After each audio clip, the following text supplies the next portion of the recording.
Hi viewers, ఈ వీడియోలో మనం 3 ఫేజ్ సప్లైతో ఈ 220 వోల్ట్స్ బల్బ్స్ అనేవి ఎలా వెలుగుతున్నాయో తెలుసుకుందాము.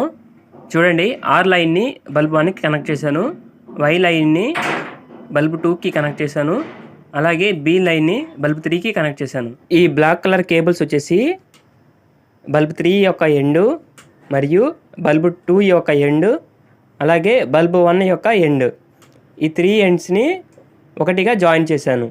కనెక్షన్స్ అర్థమయ్యాయి కదా. ఈ కనెక్షన్నే స్టార్ కనెక్షన్ అని అంటారు. ఇప్పుడు ఎంసీబీ ఆన్ చేసి ఈ బల్బ్స్కి సప్లై ఇచ్చాను.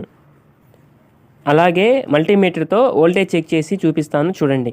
ముందుగా మల్టీమీటర్ని ఏసీ వోల్టేజ్లో పెట్టుకున్నాను. R2Y చెక్ చేసినప్పుడు 415 వచ్చింది. అలాగే Y2B చెక్ చేసినప్పుడు 420 వస్తుంది.